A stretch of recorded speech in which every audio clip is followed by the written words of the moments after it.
हरे कृष्ण हरे कृष्ण हरे कृष्ण कृष्ण कृष्ण हरे राम हरे राम हरे राम हरे कृष्ण हरे कृष्ण कृष्ण कृष्ण हरे राम हरे राम हरे कृष्ण हरे कृष्ण कृष्ण कृष्ण हरे राम हरे कृष्ण हरे कृष्ण कृष्ण कृष्ण हरे राम हरे राम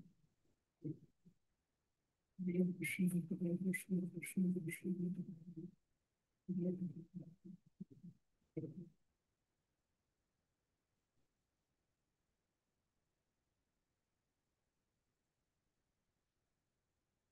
कृष्ण कृष्ण हरे हरे हरे राम हरे राम राम राम हरे हरे हरे कृष्ण कृष्ण कृष्ण हरे राम हरे राम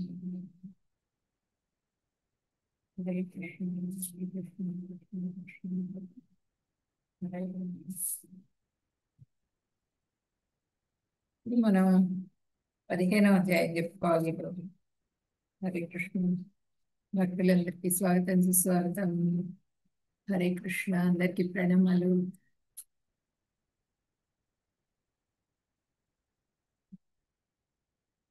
ఈరోజు మనం 15వ అధ్యాయం చెప్పుకోబోతున్నాము. మంగళాచరణం అయిపోయిన తర్వాత ఇప్పుడు మంగళాచరణం అయిన తర్వాత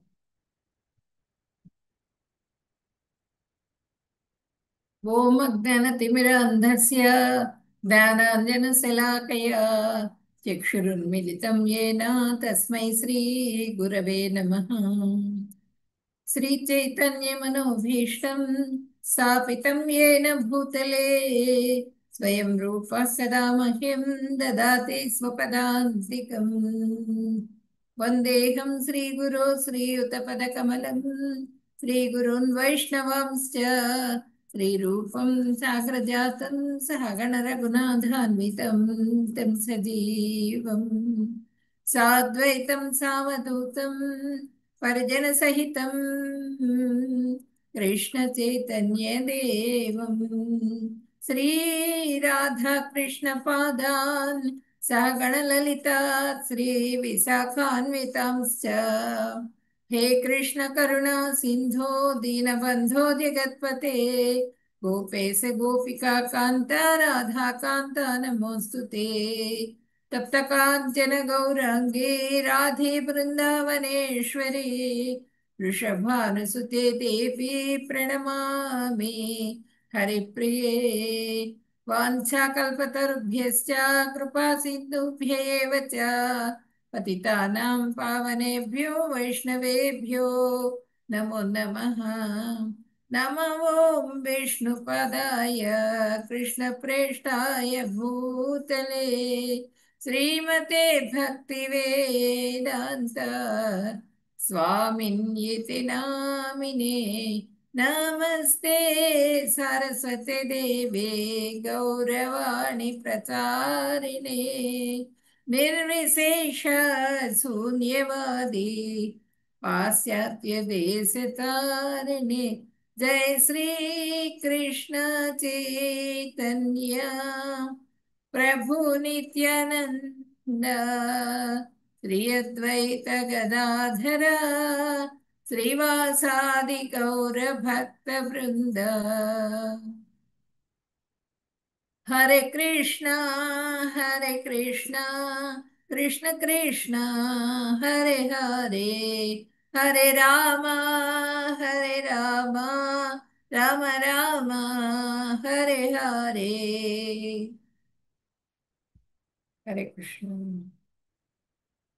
ఇప్పుడు ఈ అధ్యాయంలో మనము శాస్త్ర రహస్యాలు తెలుసుకో యుద్ధం చెయ్యి అని చెప్పినది భగవంతుడు మనకి చెప్తున్నారు అనమాట.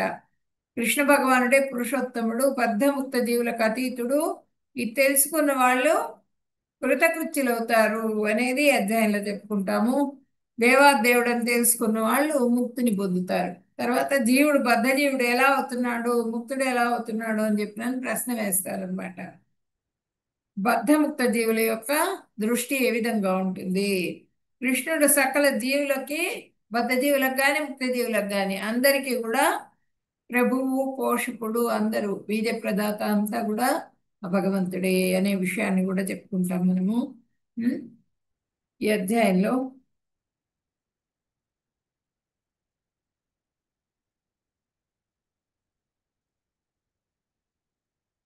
మనుష్యాణం సహస్రేషు కశ్చిత్ యతతి సిద్ధయే యతతామపి సిద్ధానాం కస్మిన్ మాం వేతి తత్వతః. వేల మంది మనుషుల్లో ఏ ఒక్కళ్ళు మాత్రమే సంపూర్ణత్వాన్ని పొందగలుగుతారు. సంపూర్ణత్వం కోసం ప్రయత్నిస్తారు కూడా. ప్రయత్నించి ప్రయత్నించిన వాళ్ళల్లో ఏ కొంతమందో ఆ సంపూర్ణత్వాన్ని పొందగలుగుతారు. ఆ కొంతమందిలో మళ్ళీ ఏ ఒక్కళ్ళు మాత్రమే అది తెలుసుకున్న వాళ్ళలో ఎక్కడో మళ్ళీ దాంట్లో మళ్ళీ ఫిల్టరేషన్ జరుగుతుంది. జరిగి కశ్చిన్ మాం వేతి తత్వతః ఒక్కరు మాత్రమే నన్ను యథార్థంగా తెలుసుకోగలుగుతారు.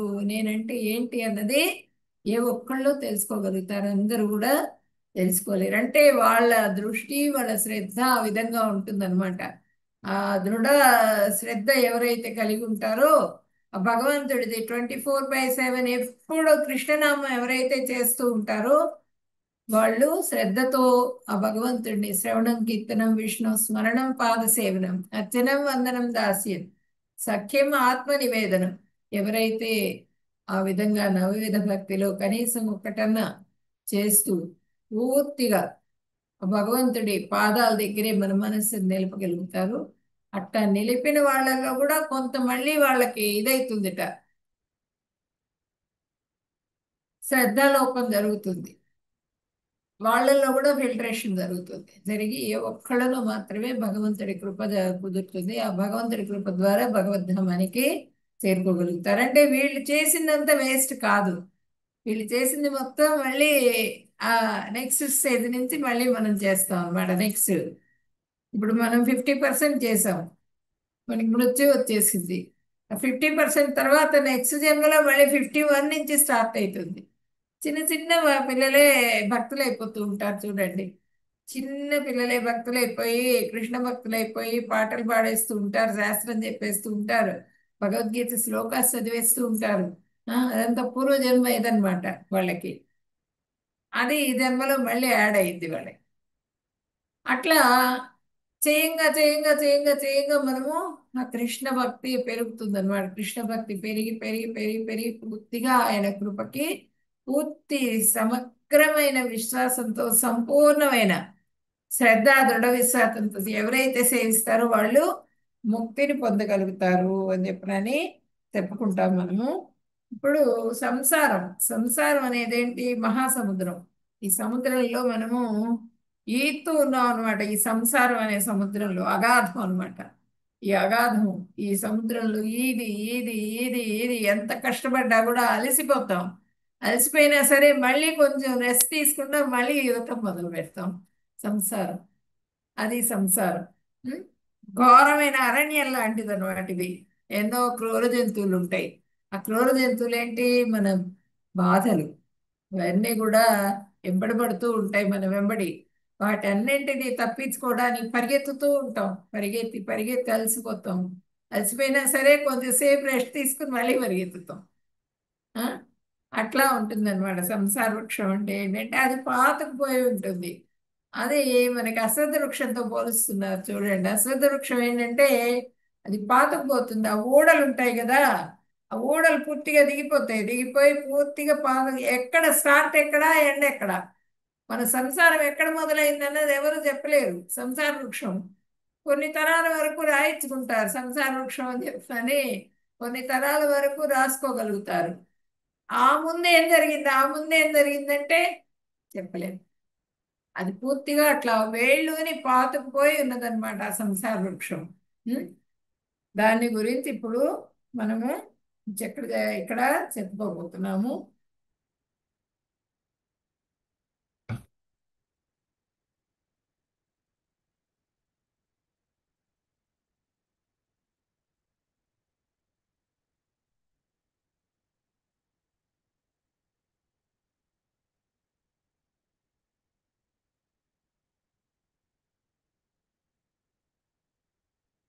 ఓం శ్రీ పరమాత్మనే నమః.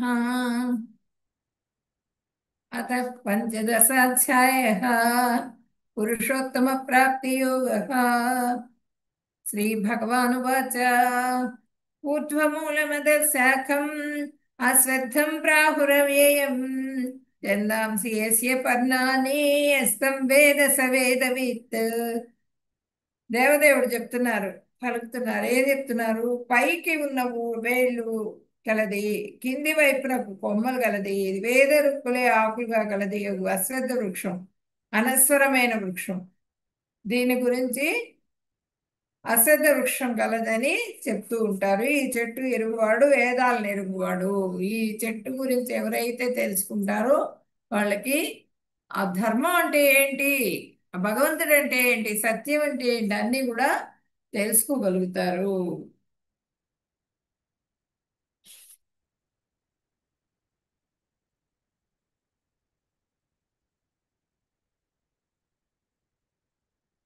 ఇప్పుడు ఇక్కడ లాస్ట్ శ్లోకాలో, నిన్నటి అధ్యాయంలో ఏం చెప్పారు? బ్రహ్మణో హి ప్రతిష్టాహం అమృతస్య వ్యయస్య చ శాశ్వతస్య చ ధర్మస్య సుఖస్యైకాంతికస్య చ. అమరము, మరణం లేనిది. అనస్వరము, నశించనిది, శాశ్వతమైనటిది.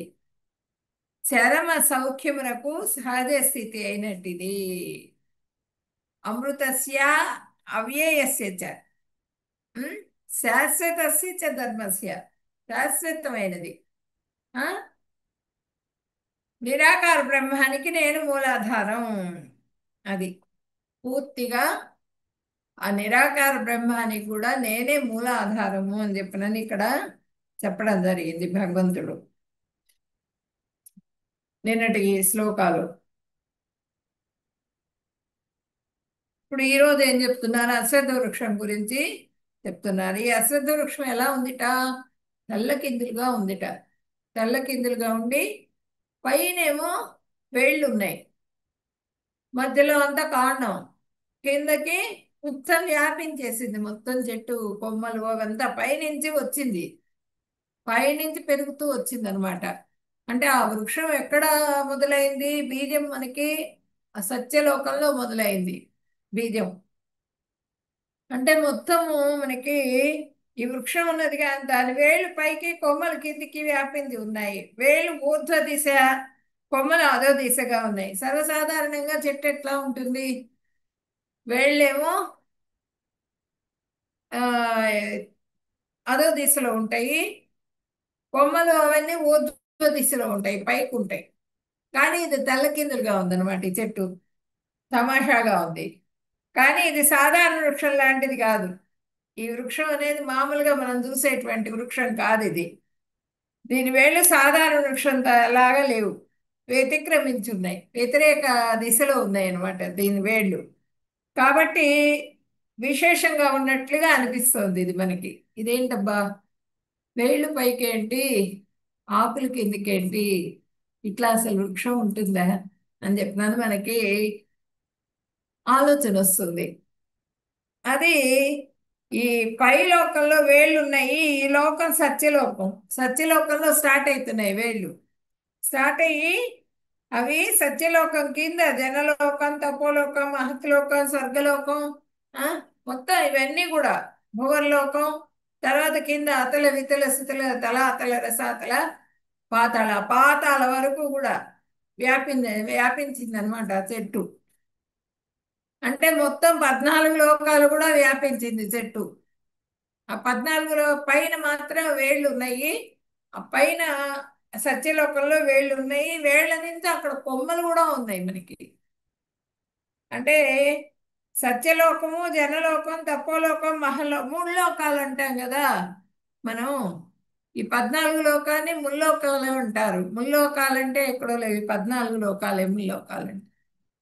ఈ ముల్లోకాలంటే సత్యలోకం, జనలోకం, తపోలోకం, మహల్లోకం, స్వర్గలోకం. ఇక్కడ దాకా ఒకటి, ఒక లోకం. భువర్లోకం ఒక్కటి, ఒక లోకం. తర్వాత మన భూలోకం దగ్గర నుంచి కిందికి అతల వితల సుతల తలాతల మహాతల రసాతల పాతాళ అక్కడ వరకు ఒక లోకం. మొత్తం మూడు లోకాలు అనమాట. ఈ ముల్లోకాలు కూడా వ్యాపించింది ఈ చెట్టు. అంటే ఇక్కడ మనకేం చెప్తున్నారంటే ఈ 14 లోకాలు కూడా ఈ చెట్టు కొమ్మలు స్వర్గలోకం నుంచి మొత్తం కూడా అన్నీ కూడా కొమ్మలు అవన్నీ కూడా వ్యాపించి ఉన్నాయి.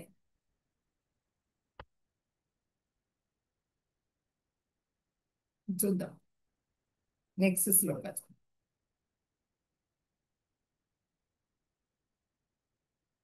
హరే కృష్ణ.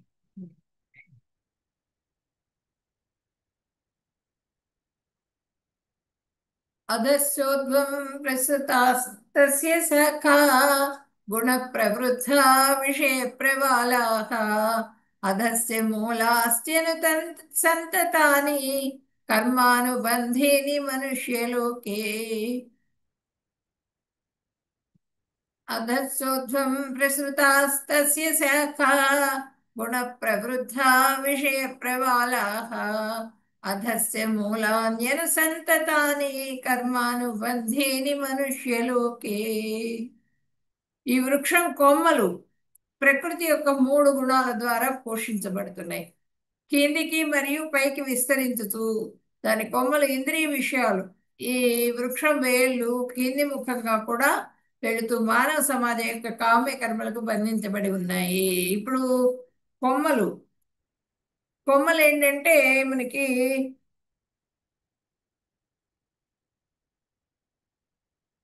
దేవతలు. ఇప్పుడు వేళ్ళేమో సత్యలోకంలో ఉన్నాయి. సత్యలోకంలో ఉన్న తర్వాత కొమ్మలు సత్యలోకంలో నుంచి మొదలై అక్కడ భూలోకం వరకు మొత్తం ఆ కింద పాతాళం వరకు వ్యాపించి ఉన్నాయి మొత్తం కూడా. అంటే ఈ ముల్లోకాల్లో కూడా జనం ఉన్నారు. మొత్తం అంతా ఆ ఇది జీవరాశులు ఉన్నారనమాట. జీవులు ఉన్నాయి. ఆ కొమ్మలు ఏంటంటే దేహాలు, రకరకాల దేహాలు కొమ్మలు. దేవతలు, మనుషులు, రాక్షసులు, కిన్నెరులు, కింపురుషులు, యక్షులు, వీళ్ళందరూ అన్నీ కూడా దేహాలు అనమాట. కొమ్మలు కొమ్మలుగా వ్యాపించాయి. తర్వాత వేద మంత్రాలే ఆకులు. ఈ ఆకులన్నీ కూడా వేద మంత్రాలు ఆకులు. ఈ అంటే వేద మంత్రాలే ఆకులు అంటే ధర్మార్థ కామ మోక్షాలు సాధించి పెట్టే సాధనం ఈ వృక్షం. అంటే ఈ వృక్షం అశ్వత్థ వృక్షం. అశ్వత్థ వృక్షం అంటే ఈ వృక్షంలో శ్రేష్టమైనది ఏది అంటే ముఖ్యమైన పార్ట్ ఏది? ఆకులు. వేద మంత్రాలే ఆకులు అని చెప్పుకున్నాం కదా. ఒక చెట్టు ఉంటుంది, ఆ చెట్టులో ముఖ్యమైన పార్ట్ ఏది మనకి? ఆకులు. ఆకుల్లో పత్రహరితం ఉంటుంది కదా. ఆ పత్రహరితం ఏం చేస్తుంది? గాలిలో ఉన్నటువంటి నత్రజనిని మళ్ళా సూర్యరశ్మిని అన్నింటినీ కూడా అది ఇది చేసుకుంటుంది అనమాట. ప్రాసెస్ చేస్తుంది. ప్రాసెస్ చేసి ఆ ఆహారాన్ని తయారు చేసి దాన్ని అన్ని వీటిలకు కూడా అందిస్తుంది, పార్ట్స్కి చెట్టు. అదేవిధంగా మనకి ఆకులు వేద మంత్రాలు ఎందుకు చెప్తున్నారంటే వేద మంత్రాలు మనకి ధర్మస్తు సాక్షాత్ భగవత్ ప్రణీతం. వేద మంత్రాల్లోనే అన్నీ ఉన్నాయి. అంత ధర్మాలన్నీ కూడా అందులోనే ఉన్నాయి వేద మంత్రాలు. కాబట్టి ఈ ధర్మాలని మొత్తం కూడా, ధర్మం అంటే ఏంటి? ఒక్కొక్కళ్ళకి ఒక్కొక్క ధర్మం ఉంటుంది. మనకి ఈ దేహాలు దేహాలన్నీ కూడా అనేకమైన దేహాలు. పత్ని ధర్మం, పతి ధర్మం, పుత్ర ధర్మం, ఇవన్నీ కూడా ఉంటాయి కదా. అవన్నీ కూడా ఎవరి ధర్మాన్ని వాళ్ళు అనుసరిస్తూ ఉంటారు. అదంతా ఏ విధంగా అనుసరించాలనేది మనకి వేదాలు చెప్తున్నాయి. అందుకే ఆకులే వేదాలు, ధర్మాలు. వేద ధర్మాలని చెప్పేటువంటివి ఆకులు అనమాట. వేద మంత్రాలే ఆకులు. ధర్మార్థ కామ మోక్షాలు సాధించి పెట్టే సాధన వృక్షం అశ్వత్థ వృక్షం. అశ్వత్థం అంటే వృక్షాల్లో శ్రేష్టమైంది ఆకుల ద్వారా పత్రహరితాన్ని ఎట్లా పత్రహరితం కలిగి ఉంటుంది. అది ఏ విధంగా అయితే నత్రజనిని సూర్యరశ్మిని అన్నింటినీ తీసుకుని ఉం, ఆ ఏ విధంగా ఆహారం తయారు చేసి ఆ చెట్టుకి ఏ విధంగా అయితే అందిస్తుందో ఆ విధంగా ఈ వేద మంత్రాలు ధర్మాన్ని అందిస్తాయి అన్నమాట మనకి. ఆ ధర్మం ప్రకారంగా ఏ విధంగా ఉండాలి, మనం ఏ విధంగా జీవించాలి మనిషి అనేటువంటిది అది అందిస్తుంది. అంటే ధర్మం అంటే మనకి మనం చేయాల్సిందేంటి? ధర్మం ఇక్కడ ధర్మం ప్రకారంగా మనము యజ్ఞం చేస్తాం. రాజసూయ యాగం కానీ యజ్ఞం కానీ దాని ద్వారా ధర్మం ప్రకారంగా యజ్ఞం చేసినప్పుడు అర్థం వస్తుంది. కామం ఆ అర్థం వచ్చినప్పుడు ఆ అర్థాన్ని మనం ఏం చేస్తాం? కామం కామానికి ఉపయోగిస్తాం. కామం అంటే ఏంటి? రాజభోగాల్ని అనుభవించటం కామం. ఇప్పుడు మన గృహస్థుగా తీసుకోండి, ధర్మం ప్రకారంగా ఒక వివాహం చేసుకుంటాం భార్యని. ఆ, తర్వాత మనం సంపాదన కూడా ధర్మం ప్రకారంగా సంపాదిస్తూ ఉంటాము. ఆ వచ్చిన ధనాన్ని మనము మన ఇంద్రియ తృప్తి కోసంగా కొన్నింటికి ఇంద్రియ తృప్తి అంటే తినడానికి కానీ తాగడానికి కానీ లేకపోతే మన శరీరానికి కానీ అన్ని శరీర పోషణ కోసంగా ఉపయోగించుకుంటాం కామం. ఆ చేసే కామము మనం ధర్మం ప్రకారంగా చేయటం ద్వారా మనము మోక్షాన్ని పొందుతాము. అది ఈ చెట్టు మనకి బోధిస్తుంది అనమాట. ధర్మార్థ కామ మోక్షాల్ని మనకి అందజేస్తుంది. అట్లా చెట్టు ఫలాలను ఇస్తుంది కదా. ఆ ఫలాలు ఏంటి అంటే ధర్మార్థ కామ మోక్షాలు. ఆకుల్లో ఉన్న పత్రహరితం అంతా కూడా అది ఫలాలుగా, అది కొంత ఆహారంగా ఉండి తర్వాత దాంట్లో ఎక్స్ట్రా ఉన్నదంతా పువ్వులుగా అదంతా వస్తుంది. ఆ పువ్వులన్నీ ఫలాలు అవుతాయి మనకి. అదే మన జీవితంలో కూడా అప్లై చేసుకోవాలన్నమాట. ఇక్కడ అదే చెప్తున్నారు, మానవ సమాజం యొక్క కామ్య కర్మలకు బంధించబడి ఉన్నాయి. ఇప్పుడు ఇది ఈ చెట్టుట మనకి ఈ అశ్వత్థ వృక్షం ఏంటంటే మొత్తం కూడా వ్యాపించింది. అక్కడ అనంతపూర్లో ఉంది. అనంతపూర్లో 150 ఎకరాలు ఏమో పూర్తిగా వ్యాపించేసి ఉన్నది ఇటు చెట్టు. అంటే ఊడలు దిగిపోయి ఉన్నది. ఊడలు దిగిపోయి ఎక్కడ మొదలు అన్నది మనకు తెలియదు, ఎక్కడ చివరి అన్నది తెలియదు, అంత పెద్దగా ఉంటుంది అనమాట. ఇక్కడ బ్రాంచెస్ ఇవి చూడండి. ఇవన్నీ కూడా ఈ డిజైర్స్. డిజైర్స్ అంటే కోరికలు. ఆ కోరికలతో బంధింపబడుతున్నాం మనం, భౌతికమైనటువంటి కోరికలతో ఇంద్రియ తృప్తి కోసం ఆ కోరికలన్నీ తీర్చుకుంటూ దాంట్లో బంధింపబడతాం. బంధింపబడి ఒక కొమ్మ మీద నుంచి ఇంకో కొమ్మ మీదకి, ఇంకో కొమ్మ మీద నుంచి ఇంకో కొమ్మ మీదకి మారుతూ ఉంటాం ఆ కోరికలతో. అంటే జన్మలు తీసుకుంటూ ఉంటాం అన్నమాట. ఇక్కడ చూడండి, చెట్టు తల్లకిందులుగా కనిపిస్తుంది చూడండి, నీడ. యాక్చువల్గా ఈ చెట్టు ఈ విధంగా ఉండాలి. ఈ విధంగా ఉన్నది మనకి నీళ్ళల్లో చూసేటప్పటికి తల్లకిందులుగా కనిపిస్తుంది. ఈ నీడ ఉంటుందా? శాశ్వతమా ఇది? నీడ శాశ్వతం కాదు కదా. నీడ వెళ్ళిపోతుంది. నీడ అట్లాగే మన జీవితం కూడా శాశ్వతం కాదు. మన జీవితం అశాశ్వతం. మన ఈ బంధాలన్నీ కూడా అశాశ్వతం. మనకి శాశ్వతమైనది ఏది అన్నది తెలుసుకోవడమే సంపూర్ణత్వం. అంటే శాశ్వతమైంది భగవంతుడే, ఆ కృష్ణ భగవానుడే. ఆయన సేవ చేయటం ద్వారానే మనం ఎన్ని సేవలు చేయండి మీరు, అంటే అవి చేయొద్దనట్లేదు, చెయ్యాలి, తప్పకుండా చేయాలి. ఎవరి కర్మని వాళ్ళు తప్పకుండా చేయాలి, ఆచరించాలి. కానీ దాంతోనే బద్ధుడివి అయిపోవద్దు నువ్వు. ఆ కర్మల్లోనే బద్ధుడివి అయిపోయి దాంట్లోనే ఉంటే భగవంతుడి కోసం నీ కోసం ఎప్పుడు చేసుకుంటావు నువ్వు? నీ కోసం నువ్వు చేసుకోలేవు కదా. అది ఈ వృక్షం మనకి బోధిస్తోంది అనమాట. ఈ తల్లకిందులుగా ఉన్న వృక్షం ఏంటంటే ఇది మనకి అది శాశ్వతం కాదు. నీ జన్మ కూడా అది అశాశ్వతమైన దేహం ఇది. ఈ దేహంలో ఉన్నప్పుడే నువ్వు భగవంతుడిని తలుచుకో. ఆ భగవంతుడి పూజ చేసుకో, అదొక్కటే నీకు నెక్స్ట్ జన్మకు క్యారీ అయ్యేది. ఈ బంధాలు ఇవన్నీ వీళ్ళు మళ్ళీ మన వెంబడి రారు ఎవ్వరు కూడా. ఈ బంధాలన్నీ కూడా ఇక్కడే ఆగిపోతాయి. మన వెంబడి వచ్చేది ఎవరంటే భగవంతుడు ఒక్కళ్ళే. భగవంతుడి పాదాలు పట్టుకొని ఆయన సేవ చేయటం మొదలు పెట్టాలి. మొదలుపెట్టి దాని, అంటే ఈ బంధాలు వదిలేయమని చెప్పట్లేదు, బంధాలు ఉండాలి. ఆ బంధాలు ఉన్నా కూడా అదే లోకంగా బతకొద్దు నువ్వు. భగవంతుడి నామస్మరణలో ఎక్కువ సమయాన్ని వెచ్చించు. 24/7 ఏ కర్మ చేసినా సరే నువ్వు కృష్ణనామ స్మరణను వదిలిపెట్టు. అది నీ కోసం సంపాదించుకుంటే ఆస్తి అనమాట. మనం ఎన్ని కోట్లు సంపాదించినా ఒక్క రూపాయి కూడా, ఒక్క నూలు పోగు కూడా మనం వెంబడి రాదు. మన కోసం సంపాదించుకునే ఆస్తి ఏది అంటే ఆధ్యాత్మికంగా మనం ఏదైతే చేశామో అది ఒక్కటి మాత్రమే మనం వెంబడి ఉంటుంది. ఇంకా మిగిలిన ఏది కూడా మనం వెంబడి రాదు.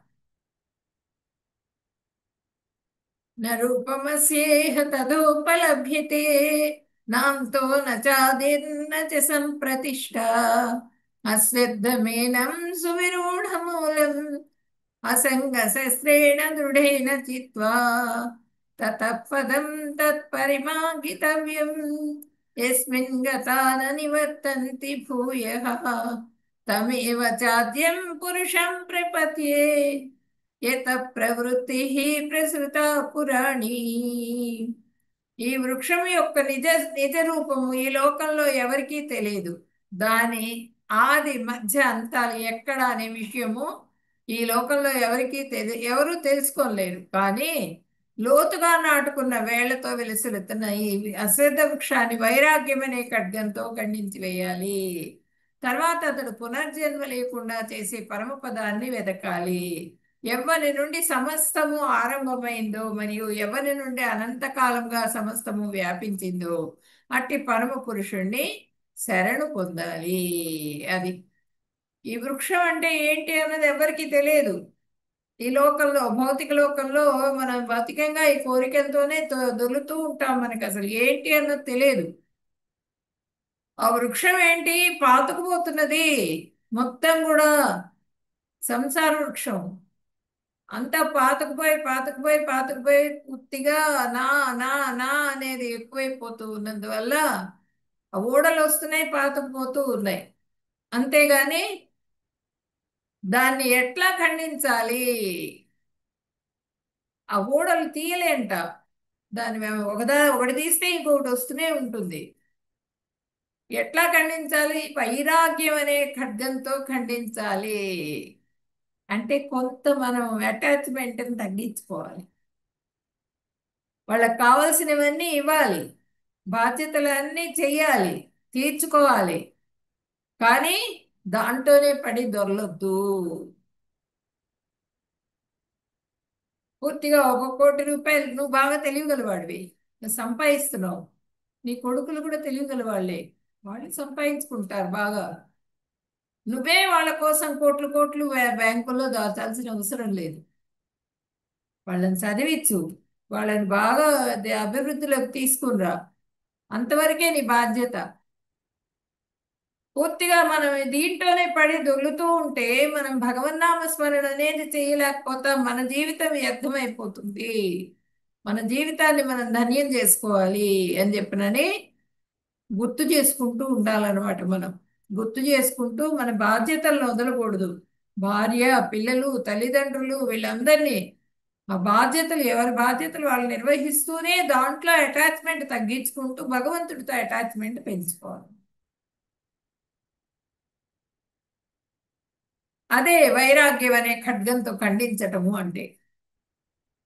నిర్మాణ మోహాజిత సంగ దోష, అధ్యాత్మ నిత్యా వినివృత్త కామా, ద్వంద్వైర్విముక్తా సుఖ దుఃఖ సంగై, గచ్చంత్య మూఢా పదమవ్యయం తత్.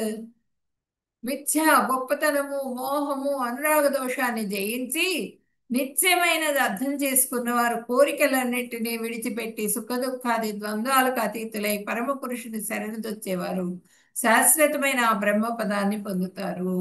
ఆ భగవంతుడి బ్రహ్మ పదం అంటే బ్రహ్మగారి దగ్గరికి వెళ్తారని కాదు ఇక్కడ. బ్రహ్మ పదం అంటే ఆ భగవంతుడి పాదాల దగ్గరికి చేరుకోగలుగుతారు. ఈ మిథ్య, గొప్పతనము, మోహం అన్నమాట. ఇవన్నీ మోహంతో కలిగేటువంటి లక్షణాలు ఇవన్నీ కూడా. అహంకారము, గర్వము, డంబము, దర్పము, ఇవన్నీ కూడా ఇవన్నీ కూడా తగ్గించుకొని ఆ మోహంలో పడకుండా అనురాగ దోషాన్ని జయించి నిత్యమైనదేది అన్నది తెలుసుకుని కోరికలన్నింటినీ విడిచిపెట్టి సుఖదుఖాది ద్వంద్వాలకు అతీతులుగా ఉండి సుఖంగా ఉంటుంది మనకి. దాని పక్కనే కష్టం ఉంటుంది మనకి. మంచి కారు కొనుక్కున్నాం, డబ్బులు పెట్టి మంచి కారు కొన్నాము. ఆ? బా, ఎంజాయ్ చేయొచ్చు ఇక రేపటి నుంచి మనం ఈ కారులో ఎంజాయ్ చేయొచ్చు అనుకున్నాం. వెళ్ళి బయట పెట్టాం. ఎవడో దారిలో పోతూ పోతూ వెళ్ళి ఒక గీత గీచాడు దాని మీద. వెళ్ళి చూసుకున్నాం. ఎవడో గీచేసి వెళ్ళిపోయాడు. వెంటనే దుఃఖం వచ్చేస్తుంది మనకి. అయ్యో, ఇంత డబ్బులు పెట్టుకున్నామే, గీత పడ్డదే కారుకి.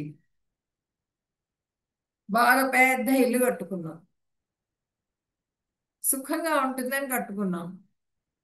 ఈఎంఐ కట్టలేకపోతున్నాం. మనకు కావాల్సిన అవసరాలు కూడా మనం ఆపుకుని ఆ ఈఎంఐ కట్టలేకపోయేటప్పటికీ దుఃఖం వచ్చేస్తుంది వెంటనే మనకి. బ్యాంకులో అమౌంట్ కట్టలేకపోయేటప్పటికి అవమానం కదా. బ్యాంక్ వాళ్ళు, అప్పుల వాళ్ళు ఇంటి చుట్టూతా తిరుగుతూ ఉంటారు. పెద్ద ఇల్లు కట్టుకున్నావు, కానీ ఉపయోగం ఏంటి? ఉపయోగం లేదు.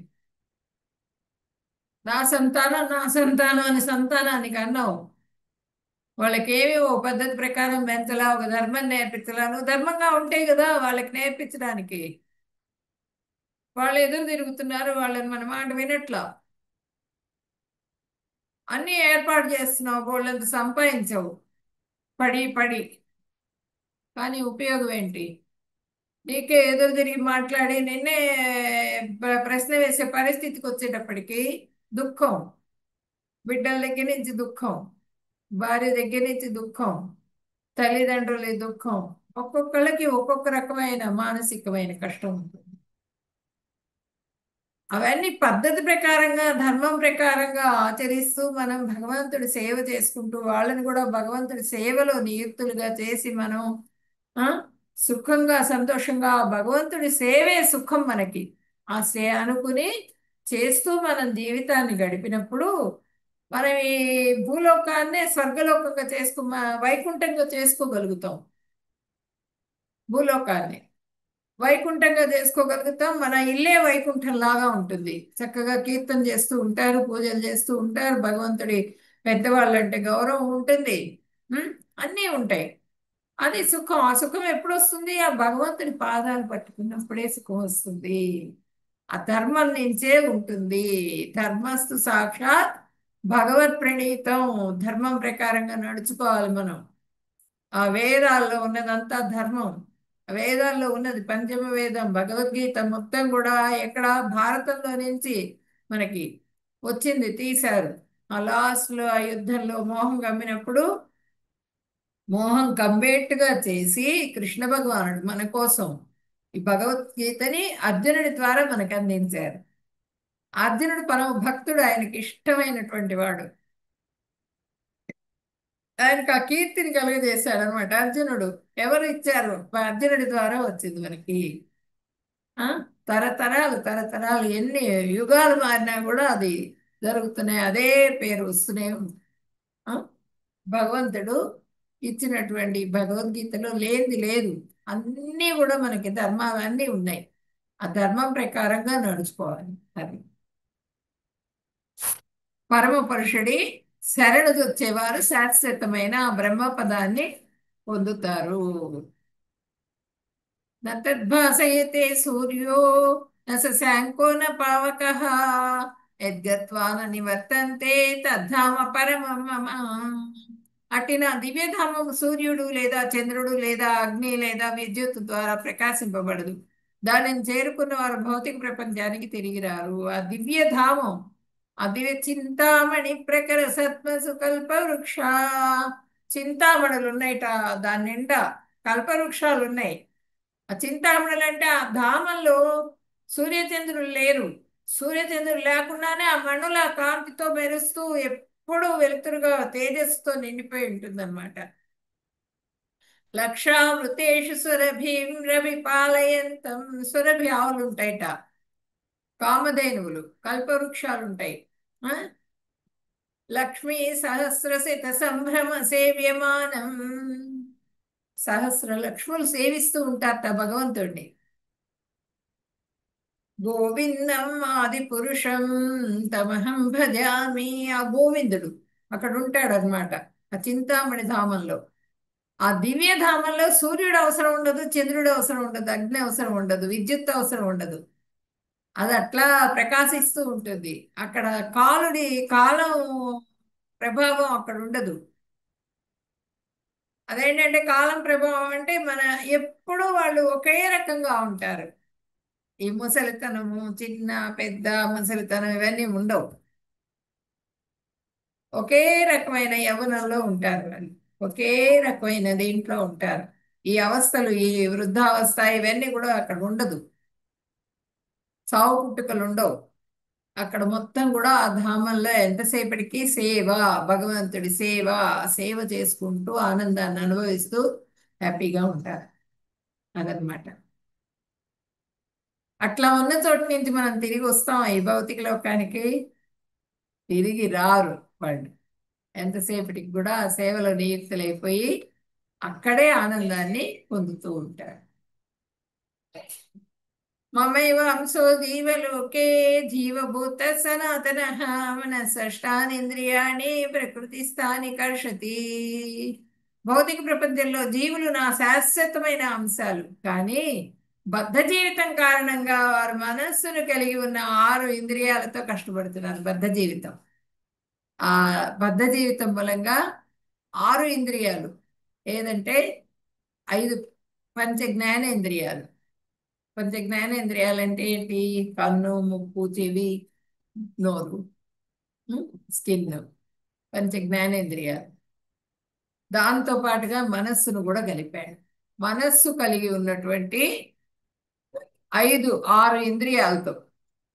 మనస్సు చూడండి, కోరికలు, కళ్ళెం, కళ్ళెం మనస్సు, ఇవి ఇంద్రియాలు. ఇంద్రియాలు అడుగుతూ ఉంటాయి, గుర్రాల్లాగా పరిగెడుతూ ఉంటాయి. ఈ ఇంద్రియాలు మనస్సులో, ఆ కోరిక మనస్సులో స్టోర్ అవుతుంది. ఆ మనస్సు నుంచి బుద్ధి, బుద్ధి కంట్రోల్ చేయాలి. బుద్ధి అప్పర్ సైజులో శ్రేష్టం అన్నమాట. ఆ బుద్ధి కంట్రోల్ చేయాలి మనస్సుని. ఇంద్రియాల్ని మనస్సు కంట్రోల్ చేస్తే, మనస్సుని బుద్ధి కంట్రోల్ చేస్తే ఆత్మ ఆనందాన్ని పొందుతుంది.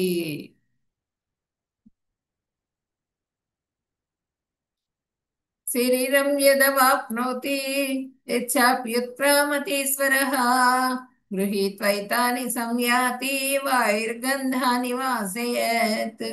వాయువు వాసనను ఒక చోటి నుండి మరొక చోటికి తీసుకొని పోయినట్లుగా జీవుడు తన విభిన్న భావనలను ఒక శరీరం నుంచి మరొక శరీరానికి తీసుకుని వెళ్తాడు. ఆ విధంగా తిరిగి వేరొక శరీరాన్ని తీసుకుని దాన్ని విడిచిపెడతాడు. అది మొత్తం. ఈ జీవులు ఏం చేస్తారు? కర్మలు ఉంటాయి కదా, చేసిన కర్మలు అవన్నీ కూడా యాడ్ చేసుకుని మళ్ళీ ఇంకో దేహంలోకి ప్రవేశిస్తాడు అనమాట. ఆ సూక్ష్మ శరీరం, ఆత్మలు అవేంటంటే మొత్తము ఈ విష్ణువులోకి వెళ్ళిపోతాయి. మామూలుగా జీవాత్మలన్నీ ప్రళయం వచ్చినప్పుడు అవి మళ్ళీ కూడా ఆయన దృష్టిపాతం ద్వారా ఆ కర్మలతో పాటుగా వెళ్ళిపోతాయి ఆయన శరీరంలోకి. అవి మొత్తం కూడా మళ్ళీ ఆ దృష్టిపాతం జరుగుతుంది ఎక్కడ? ప్రకృతి మీద.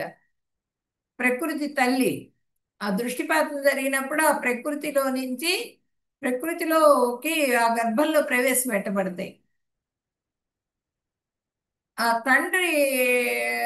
తండ్రి యొక్క శుక్రంలో నుంచి ఇది వస్తుంది, ఏదంటే మన ఆత్మలు ఉంటాయి ఇక్కడ. శుక్రశ్రోణిత మిశ్రమం జీవుడు తల్లి గర్భంలో ప్రవేశింపబడతారు. తల్లి గర్భంలో ప్రవేశింపబడినప్పుడు ఆ తల్లి గర్భంలో నుంచి విరాట్ పురుషుడు దగ్గరికి వెళ్తాయి. ఈ జీవులు, కర్మలు ఇవన్నీ కూడా విరాట్ పురుషుడి గర్భంలోకి వెళ్తాయి మొత్తం కూడా. జీవులు వెళ్ళినప్పుడు వాటిని అన్నింటినీ కూడా ఆ బ్రహ్మదేవుడు బ్రహ్మదేవుడు తీసుకుని ఒక్కొక్క దానికి సృష్టిస్తారు, దేహాన్ని ఇస్తారనమాట. వాళ్ళ కర్మని బట్టి వాళ్ళకి దేహం వచ్చేస్తుంది. నాకు ఈ పంది దేహం వద్దు, నాకు చిచ్చి పందే, నేను మనిషిగా కావాలి, నాకు బాగా డబ్బున్నవాడిగా, నాకు మంచి భక్తుడిగా కావాలని అనుకున్నాం అనుకోండి, వస్తుందా? రాదు. మనం ఎంత చేసామో అంతే వస్తుంది. మనం గోధుమ పిండి కలిపితే చపాతీ అవుతుంది, బియ్యం పిండి కలిపితే చపాతీ కర్ర వస్తుందా? రాదు, విరిగిపోతుంది. అంతే. మనం చేసిన కర్మల్ని బట్టే మనకి వచ్చే దేహాలు ఉంటాయి, అంతేగాని వేరే విధంగా రావు. అంగీకరించి తీరాలి. మనం చేసుకున్న కర్మని బట్టి మనకు వచ్చే దేహాన్ని యాక్సెప్ట్ చేయాల్సిందే. ఆ వాసనలన్నీ ఆ దేహంలో, ఈ దేహంలో ఉంటాయి కదా వాసనలు, కోపము, ఆ, రుచి, ఇవన్నీ కూడా మళ్ళీ క్యారీ చేసుకుంటాం మనం. క్యారీ చేసుకుని నెక్స్ట్ దేహాన్ని తీసుకుంటాం అన్నమాట. ఈ పంచ జ్ఞానేంద్రియాలు చేసేటువంటి ఇంద్రియాల తృప్తి మొత్తం కూడా నెక్స్ట్ జన్మకి మళ్ళీ క్యారీ అవుతుంది. మనకిప్పుడు 84 లక్షల జీవరాశుల్లో జంతువులు ఎక్కడ పడితే అక్కడే అవి మైథునం చేస్తూ ఉంటాయి. ఆహార, నిద్ర, భయం, మైథునం, ఈ నాలుగు. ఆ 84 లక్షల జీవరాశుల్లో ఉన్నటువంటి వాళ్ళం మనం. ఇప్పుడు వచ్చాము ఇక్కడికి, భూమి మీదకి మనుషులుగా వచ్చినప్పుడు మనము అదే వాసనలు ఉన్నాయి మనకి. ఆహారం, రుచి ఎన్ని రకాలు తయారు చేస్తున్నారు, ఇది కాదని అది, అది కాదని ఇది, ఇది కాదని అది. ఆ రుచికి ఒక కంట్రోల్ అనేది ఉండట్లా. ఆ దాంతో మనిషి ఆరోగ్యం కూడా పోతున్నది. ఆ టేస్ట్ మీరు ఎప్పుడైతే పెట్టామో, రుచిగా ఉన్న దాంట్లో రోగం ఉంటుంది. ఆ రుచులు పెరిగిపోతున్నాయి, ఇంద్రియాల తృప్తి అది పెరిగిపోతున్నది, ఆ వాసనలన్నీ కూడా వస్తున్నాయి. ఆ వాసనలు ఏంటంటే, ఇప్పుడు ఇక్కడ ఏం చెప్తున్నారు, శరీరాన్ని, ఇదే ఒక శరీరం నుంచి ఇంకో శరీరానికి తీసుకెళ్ళిపోతాయి ఆ వాసనలు. ఇప్పుడు గాలి ఏ విధంగా, ఒక ఇప్పుడు సామ్రాణి కట్టి మన ఇంట్లో వెలిగిస్తాం, కానీ మన ఇంట్లో వాసన రాదు, అది పక్కింటికి వెళ్ళిపోతుంది, బయటికి వెళ్ళిపోతుంది వాసన మొత్తం కూడా కదా. మన ఇంట్లో ఉన్న వాసన అంతా తలుపు 10 రోజులు తలుపేసి వెళ్ళామంటే ఇంట్లో వాసన వస్తూ ఉంటుంది. అది మనకి ఆ వాసన పోవాలంటే తలుపులు తీయండి రా, తలుపులు తీస్తే ఎట్లా పోతుంది వాసన? గాలి ద్వారా, గాలి బయటికి తీసుకెళ్ళిపోతుంది ఆ వాసనని. ఒక చోటి నుంచి ఒక గంధం వృక్షం ఉంది ఎక్కడ అని చెప్పిన ఎలా తెలుస్తుంది మనకి? మొత్తం ఆ చుట్టుపక్కలంతా వాసన వస్తుంది, గంధం. ఆ? అట్లా గాలి ద్వారా ఆ వాసన తీసుకొని వెళ్తుంది అనమాట గాలి. ఆ విధంగా మన శరీరంలో, ఒక శరీరంలో నుంచి ఇంకో శరీరంలోకి ఆత్మలు ప్రవేశింపబడుతూ ఉంటాయి. మనం చేసిన కర్మలన్నీ కూడా క్యారీ చేసి ఇంకో శరీరంలో ప్రవేశిస్తూ ఉంటాయి. ఆ విధంగా తిరిగి వేరొక శరీరాన్ని తీసుకొని దాన్ని విడిచిపోయి, ఆ శరీరంలో ఉంటాయా శాశ్వతంగా? ఉండదు. ఆ శరీరం కూడా మళ్ళీ ఆరవస్థలు అనుభవించి మళ్ళీ వెళ్ళిపోతూ ఉంటుంది. పుడుతుంది, కొంచెం పెరుగుతుంది, కొన్నాళ్ళు ఉంటుంది, తర్వాత మళ్ళీ ఆ అవస్థలు అన్నీ కూడా, బాల్య, కౌమార, యవ్వన, వార్ధక్య అవస్థలన్నీ అనుభవిస్తుంది. లాస్ట్కి దానికి వెళ్ళిపోతుంది, ఆ దేహం క్షరం వెళ్ళిపోతుంది. అట్లా ప్రతి జీవికి కూడా ఆ శరీరాన్ని తీసుకొని దాన్ని మళ్ళీ విడిచిపెట్టి ఇంకో శరీరంలో ప్రవేశిస్తూ ఉంటుంది. శ్రోత్రం చక్షుం స్తోత్రం చక్షుః స్పర్శనం చ రసనం ఘ్రాణమేవ చ అధిష్టాయ మనశ్చాయం విషయాన్ పసేవతే.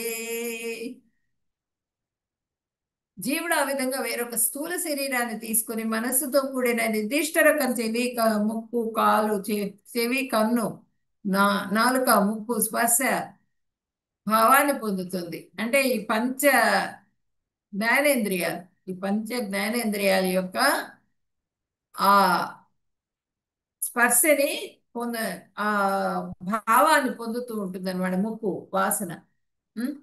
చెవి శబ్దం, అట్లాగే కన్ను చూపు. చూపు ఏంటి? అగ్ని. కన్నుకి ఏది చెప్తారు? అగ్నిని చూపిస్తారు. ఆ అది మనకి తెలుస్తుంది అనమాట. దాని ఇంద్రియ అర్థం ఏంటంటే అగ్ని. అట్లాగే చెవి శబ్దం. ఆ శబ్దం ఏది? గాలి. గాలిలో ఉన్నటువంటి శబ్దం, ఆకాశంలో ఉన్నటువంటి శబ్దం అన్నమాట. ఆకాశం చెవికి. ఉం? అట్లాగే మనకి ఈ ముక్కు వాసన. వాసన అంటే భూమి. భూమి అంటే భూమి మీద నీళ్ళు పడ్డాయి అనుకోండి, స్మెల్ వస్తూ ఉంటుంది కదా. ఇంద్రియ అర్థం ఏదంటే భూమి ముక్కుకి. అట్లా మళ్ళీ నాలిక రుచి. ఉం? నీరు. నీరు రుచిని తెలియజేస్తుంది నాలిక. ఆ కళ్ళు ముక్కు చెవి స్పర్శ. స్పర్శ ఏమో గాలి వాయువు. ఈ మనకి గాలి కొడితే శరీరానికి స్పర్శ తెలుస్తుంది. అట్లా పంచ జ్ఞానేంద్రియాలు కూడా మనకి ఆ స్పర్శ భావాన్ని, స్పర్శ భావం, ఇదిగో ముక్కు నాలుక చెవి కన్ను ఇవన్నీ కూడా వాటి భావాల్ని అనుభవిస్తూ ఉన్నాయి. ఇప్పుడు ఇక్కడ ఈ పంది. పంది ఏంటి? దాని శరీరం వచ్చేసింది దానికి. ఆ పూర్వజన్మలో గొప్ప పండితుడు అయినప్పటికీ కూడా ఆయన చేసుకున్న కర్మల్ని బట్టి పండిగా కూడా పుట్టే ఇది ఉంది. మనకు కూడా ఏదో నెక్స్ట్ జన్మ ఏంటి అన్నది మనకే తెలియదు. ఇక్కడ ఈ ఇంద్రుడుట. ఇంద్రుడు పంది రూపంలో వచ్చాడు. ఆయనకి ఆ శాపం అనమాట. పంది రూపంలో వచ్చేటప్పటికి ఆ నారదుడు అటు పక్క నుంచి వెళ్తున్నాడు. ఆయనకు బాధ కలిగింది, చూశాడు, నిలబడ్డాడు. చూసి అయ్యో ఇంద్రుడికి కూడా తప్పలేదు ఈ బాధ అని చెప్పనని చూసి, ఇంద్ర ఇంక అయిపోతున్నదిలే, ఎక్కువ బాధపడవకు నువ్వు, ఈ జీవితం అయిపోతున్నది, శాపం కూడా తీరిపోతుంది, నీకు వెళ్ళిపోతావు, మళ్ళీ స్వర్గలోకానికి వెళ్ళిపోతావు అని చెప్తాడు. చెప్తే అప్పుడు ఆ పంది రూపంలో ఉన్నటువంటి ఇంద్రుడు, నాకు బాధ, నాకేం లేదే, హాయిగా ఉంది, బురదలో తొలుతూ ఉంటే చల్లగా హాయిగా ఉంది ఇక్కడ, ఎంత మంచి వాసన సువాసన వస్తున్నది, నా బిడ్డలు, నా భార్య అన్నట్ట.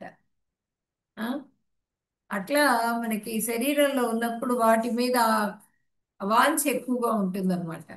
ఆ ఇంద్రుడికి కూడా తప్పలా ఇది అని చెప్పనని మనకి చెప్తున్నారు అనమాట ఇక్కడ. ఆయన జనక మహారాజు ఒకసారి ఆయన సభలో ఉన్నప్పుడు అష్టావక్ర ముని వచ్చాట. వచ్చి కూర్చున్నారు ఆయన. కూర్చొని ఉంటే ఆయన ప్రశ్న చేశారు ఈయన జనక మహారాజు. జీవులందరూ ఎందుకు మోహంగా ఉంటారు, ఎందుకు ఈ మోహంలో ఉన్నారు అని చెప్పినని అడిగారు. అడిగితే ఇంద్రియాల మోహం. ఎందుకు అడిగారు, ఎందుకు అని అడిగితే అష్టావక్ర ముని వెంటనే లేచి పరిగెత్తడం మొదలు పెట్టారు. పరిగెత్తుతూ ఉంటే అయ్యో ఏంటి ఇట్లా వెళ్ళిపోతున్నాను, నేనేం తప్పు అడిగాను, తప్పేం మాట్లాడాను నేనని ఆయన కూడా దబదబా వచ్చి వెనకాల వెళ్తున్నారు ఆయన వెంబడి. వెళ్తూ ఉంటే ఆయన పోయిపోయి ఎదురుకుంటే ఒక ఉద్యానవనం ఉంటే ఆ ఉద్యానవనంలోకి వెళ్ళిపోయి ఓ చెట్టును గట్టిగా కావలిచ్చుకున్నారట. కావలిచ్చుకొని నన్ను వదిలేయి, నన్ను వదిలేయి, నన్ను వదిలేయి అని కేకలు పెడుతున్నారు ఆయన. వదులు వదులు అని కేకలు పెడుతుంటే జనక మహారాజు దగ్గరికి వెళ్ళారు. అయ్యో మీరే దాన్ని పట్టుకొని ఉన్నారండి, అది మిమ్మల్ని వదలటంగా ఎట్లా వదులుతుంది, మీరే వదిలిపెట్టండి ఆ చెట్టుని అని చెప్పారు. అట్లా వెంటనే నీ ప్రశ్నకు ఆన్సర్ దొరికిందా అని అడిగారు ఆయన. మనమే పట్టుకుని గట్టిగా కావలించుకుంటున్నాం బంధాల్ని. గట్టిగా బంధాల్లో ఆ వాసనల్లో పూర్తిగా మునిగిపోతూ ఉన్నాం. ఇక మనం బయటికి ఎట్లా వస్తాం? నన్ను వదులు అంటే మనమే వాటిని ఏదో ఒక విధంగా భగవంతుడి సేవ చేసుకుంటూ వాటిని కంట్రోల్ చేసుకోవాలి. ఉత్క్రామంతం స్థితం వాపి భుంజానం వా గుణాన్వితం విమూఢానాను పశ్యంతి పశ్యంతి జ్ఞానచక్షుషః. జీవుడు తన శరీరాన్ని ఎలా విడిచిపెడతాడో, ప్రకృతి త్రిగుణాల ప్రభావంతో ఎలాంటి శరీరాన్ని అతడు అనుభవిస్తున్నాడో మూర్ఖులు తెలుసుకోలేరు. కానీ జ్ఞానంలో శిక్షణ పొందిన కళ్ళు కలిగిన వాడు ఇవన్నీ చూడవచ్చు. శాస్త్రంలో అన్నీ ఉన్నాయి. మనం చేసిన కర్మలకి ఎటువంటి శిక్షలు ఉంటాయి, మనం ఏది చేస్తే ఏ విధమైన శరీరం వస్తుంది, దేహాలు ఎట్లా ఉంటాయి, అన్నీ లేనిది లేదు శాస్త్రంలో. శాస్త్రాన్ని నమ్మాలి మనం. ధర్మస్తు శాస్త్రాత్ భగవత్ ప్రణీతం. ఉం? ఆ ధర్మం మొత్తం కూడా ఉంది శాస్త్రంలో. ఇక్కడ చూడండి, పెద్ద మెషిన్ టా. ఆ మెషిన్ లో చిన్న స్క్రూ ఏదో పడిపోయింది. పడిపోతే అది పనిచేయడం మానే, ఎంత పెద్ద మెషిన్ అయినా కూడా ఆ స్క్రూ పెడితేనే అది పనిచేస్తుంది, లేకపోతే పనిచేయదు. ఆ స్క్రూ ఎట్లాగా ఎవరు పెట్టాలి? నిపుణుడు పెట్టాలి. అదా ఆ దాంట్లో ఎవరైతే ఆ మెషిన్ దీని ఇచ్చేసేవా దాంట్లో నైపుణ్యం ఉంటుంది, శిక్షణ పొందిన వాళ్ళు. ఆ శిక్షణ పొందిన వాడు ఇదిగో ఈ స్క్రూ పడిపోయింది కాబట్టి ఇది పని చేయట్లేదు, ఆ స్క్రూ తీసుకొచ్చి పెట్టి పని చేసేట్టుగా చేస్తారు. అట్లా అజ్ఞాన చక్షువులు ఎవరికైతే ఉంటాయో, ఎవరు గురువులు, ఆ గురువుల్ని ఆశ్రయించి ఆయన ద్వారా శాస్త్రాధ్యయనం చేసి మనమంటే ఏంటి అన్నది తెలుసుకొని, భగవంతుడు అంటే ఏంటి అన్నది తెలుసుకున్నప్పుడు, అది తెలుసుకోవాలి అంటే ఆ జ్ఞాన చక్షువులను ఉన్నటువంటి గురువుని ఫాలో అవ్వాలి. జీవుడు తన శరీరాన్ని ఎలా విడిచిపెడతాడో, ప్రకృతి గుణాల ప్రభావంతో ఎలా శరీరాన్ని అతడు అనుభవిస్తున్నాడు, ఈ విషయాలన్నీ కూడా మనకి తెలుస్తాయి.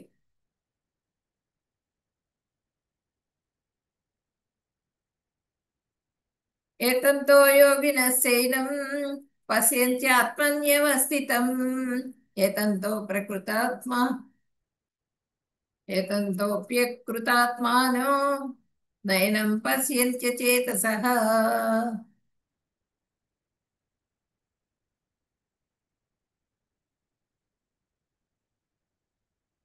ఆత్మానుభూతిలో ఉన్న యోగులు దీనినంతా స్పష్టంగా చూడగలరు. కానీ మనస్సు అభివృద్ధి చెందని మరియు ఆత్మానుభూతిలో లేని వారు ప్రయత్నించినను ఏమి జరుగుతున్నదో తెలుసుకోలేరు.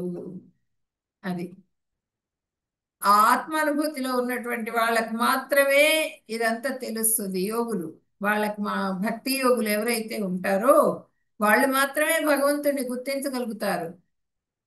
మామూలు వాళ్ళకి ఎవరికి, ఇప్పుడు ప్రహ్లాద్ మహారాజు, ఆయన ఆయన ఎక్కడ చూసినా భగవంతుడే కనిపించారు. సర్వాంతర్యామి ఆయన, ఎటు చూస్తున్నా నాకు కనిపిస్తున్నాడు అంటున్నారు. హిరణ్యకశిపుడికి కనిపించారా? కనిపించలా.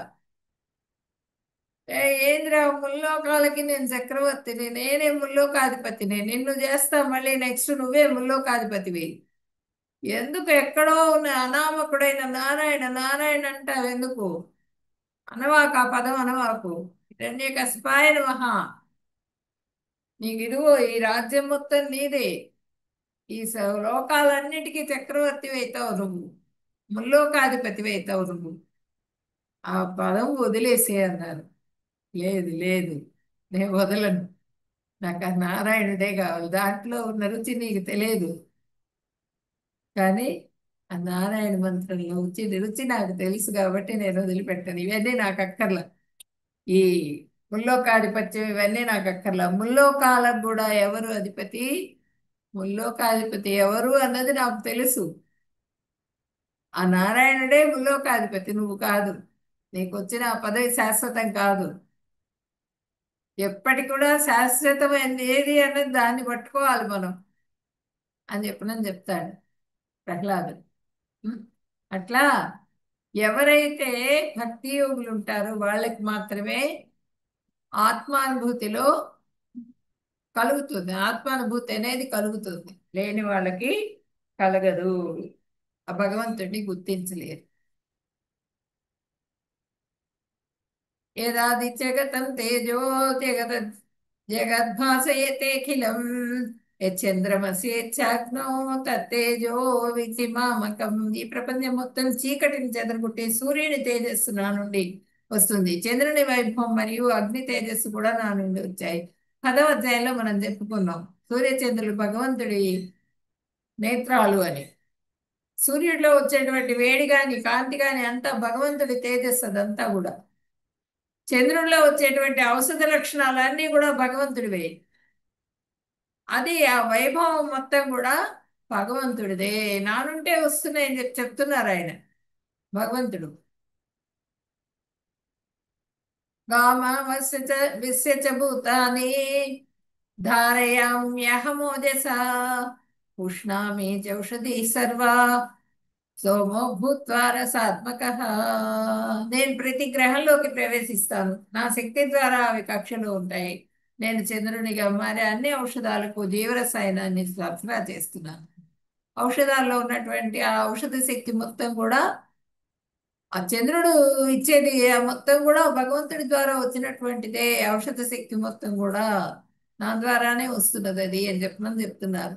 ప్రతి గ్రహంలో కూడా నేను ప్రవేశిస్తాను అని చెప్తున్నారు. అవి వాటి కక్షలో ఉండి వాటి పని అవి చేస్తున్నాయి అంటే ఆ శక్తి, ఆ ఆ శక్తి మొత్తం కూడా అంతరంగిక శక్తి మొత్తం నాదే అని చెప్పినాను భగవంతుడు చెప్తున్నారు. మనది ఎట్లా ఉంటుందంటే మన భౌతిక శక్తి, మనలో ఉన్నటువంటి తెలివితేటలు కానీ శక్తి కానీ అంతా కూడా శాశ్వతమైనది కాదు. ఆ భగవంతుడు ఆ భగవంతుడి శక్తి మాత్రమే శాశ్వతమైనది. మొన్న చూడండి ఏరోప్లేన్ ఎట్లా తపామని కూలిపోయింది, ఎంతమంది మాడి మసైపోయినారు. ఆ దాంట్లో ఒక్కడు బతికాట. ఆ భగవద్గీత పుస్తకం చెక్కు చెదరలా. ఆ భగవద్గీత పుస్తకం పెట్టుకొని ఉన్న సూట్ కేసు బట్టలు అన్నీ కాలి బూడిదైపోయినాయి మొత్తం కూడా మనుషులతో సహా. కానీ ఆ భగవద్గీత పుస్తకం మాత్రం చక్కగా ఉంది. అంటే భగవంతుడు సత్య స్వరూపుడు. సత్యం ఏంటో మనం తెలుసుకోవాలి.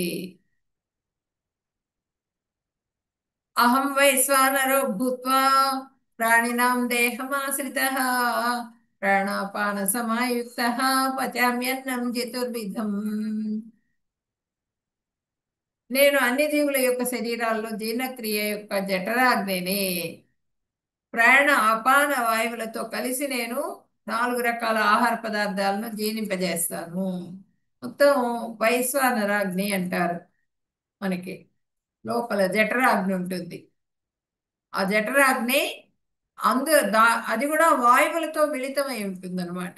మన లోపల ఆ వాయువులతో మిళితమై ఉండి ఈ నమిలేవి, చీకేవి, నాకేవి, తాగేవి, ఇవన్నీ 4 రకాల ఆహార పదార్థాలని మనం ఏవైతే తీసుకుంటామో వాటిని డైజెస్ట్ అయ్యేట్టుగా చేస్తుంది అనమాట. లోపల జఠరాగ్ని ఉండి ఆ వాయువులతో కలిసి ఆ తీసుకున్న పదార్థాన్ని డైజెస్ట్ చేసి దాన్ని పచనం చేసి దానిలో ఉన్నటువంటి శక్తిని వేరు చేసి ఆ శక్తిని మొత్తం మన శరీరం మొత్తాన్ని పార్ట్స్కి అందిస్తుంది.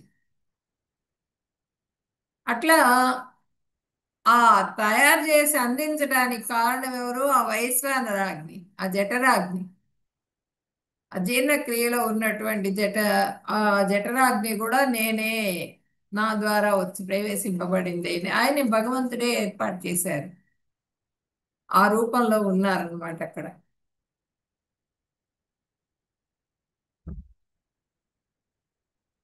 సర్వస్య చాహం హృది సన్నివిష్టో మత్త స్మృతిర్జ్ఞానమపోహనం చ వేదైశ్చ సర్వైరహమేవ వేద్యో వేదాంత కృద్వేద విదేవ చాహం. నేను ప్రతి ఒక్కరి హృదయంలో ఆసీనుడై ఉన్నాను. నా నుండి జ్ఞాపక శక్తి, జ్ఞానము, మతిమరుపు కలుగుతున్నాయి. అన్ని వేదాల ద్వారా నేను తెలిసి ఉండాలి. నిజానికి నేను వేదాల యొక్క కర్తను మరియు వేదాలను తెలుసుకున్నవాడిని. ఆ వేదాలకన్నింటికి కూడా కర్తను నేనే అని చెప్తున్నారు భగవంతుడు. ఉం? ఇక్కడ చూడండి మనం నేను చేస్తున్నానని ఏదన్నా చేయటం మొదలు పెడతాం.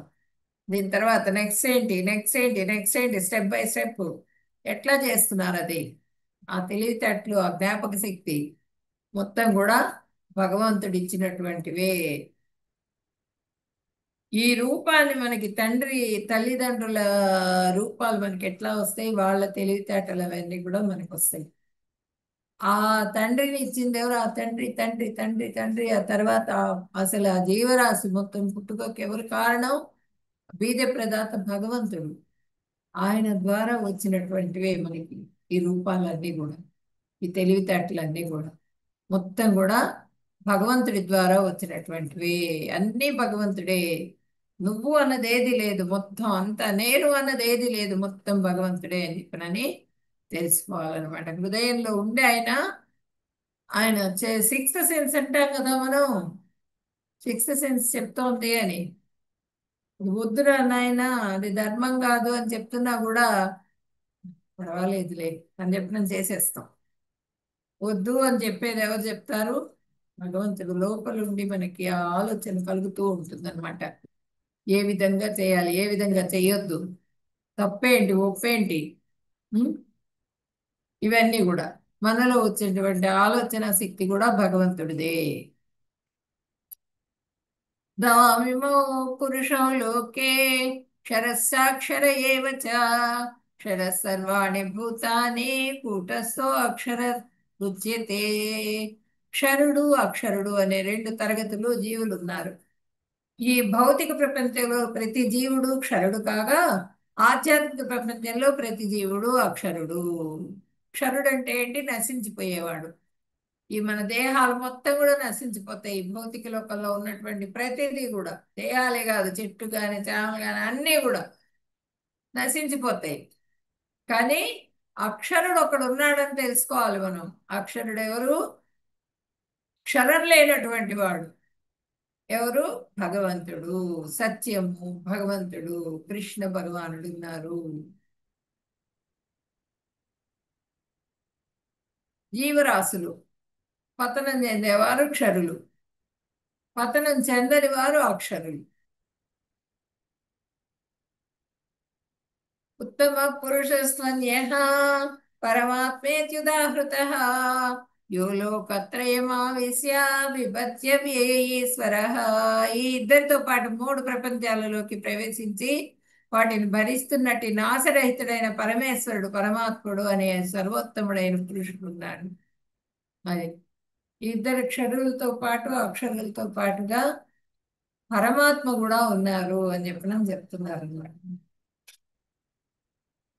యస్మాక్షరమతీతోహం అక్షరాదపి చోత్తమః అతోస్మి లోకే వేదే చ ప్రదిత పురుషోత్తమః. క్షరుడు అక్షరుడు ఇద్దరికీ నేను అతీతంగా దివ్యమైన వాడను, మరియు ఉత్తముడనైన కారణంగా నేను ప్రపంచంలో మరియు వేదాలలో నేను పురుషోత్తముడిగా ప్రసిద్ధి చెందాను. అనాది ఎప్పటి నుంచి ఉన్నారు ఆయన. ఆయన ఎప్పుడు పుట్టారు, ఎవరికి పుట్టారు, ఎక్కడున్నారు, ఎప్పటి నుంచి ఉన్నారు అన్నది మనం చెప్పగలమా? చెప్పలేము. ఆత్మ కూడా అనాదే. ఆత్మ కూడా ఎప్పటి నుంచో తెలియదు మనకి, లెక్కలు వేయలేము అనమాట. భగవంతుడు కూడా అనాది, ఎప్పటి నుంచో ఉన్నటువంటి వాడు భగవంతుడు. వేదాలలో నేను పురుషోత్తముడిగా ప్రసిద్ధి చెందాను. వేదాలన్నింటిలో కూడా పురుషోత్తముడు. ఇప్పుడు మనకి భగవద్గీతలో కూడా ఆయన చెప్తున్నారు నేను భగవంతుడిని. భాగవతంలో కూడా, భాగవతంలో మొత్తం అంతా శాస్త్రం అంతా కూడా ఉంది భాగవతంలో. జీవుడు ఎట్లా ఏర్పడతాడు, ఆ జీవులు ఎట్లా వాళ్ళ ఇది ఎలా ఉంటుంది అన్నీ కూడా. దాంతో పాటుగా మన ఇవన్నీ లీలలు అవన్నీ కూడా ఉన్నాయి. వాళ్ళ భక్తుల గురించి అదంతా కూడా ఉన్నది భాగవతం. ఉం? వేదాలలో పంచమ వేదం ఏంటంటే భగవద్గీత. దీంట్లో లేనిది లేదు. ఆ భగవంతుడు నేనే అని చెప్పారు. అయినా కూడా నేనే అని చెప్పినా మనం గుర్తించలేకపోతే మనం క్షరులము కాబట్టి మనం గుర్తించలేము. మనం ఈ భౌతికమైనటువంటి దేహం కలిగి భౌతికమైన ఈ మాంసఖండాలతో ఉన్నాం కాబట్టి మనం గుర్తించలేము.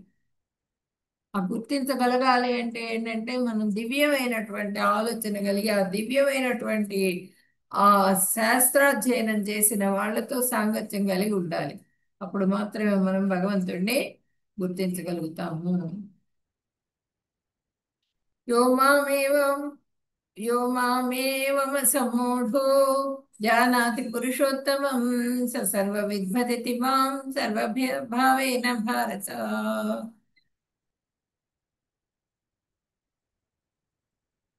ఓ భరతవంశీయుడా, సందేహం లేకుండా నన్ను పురుషోత్తమునిగా ఎవరు తెలుసుకుంటారో వారు సమస్తము తెలిసిన వారు, అందువల్ల అతను నా పూర్తి భక్తి సేవలో నెలకొంటారు.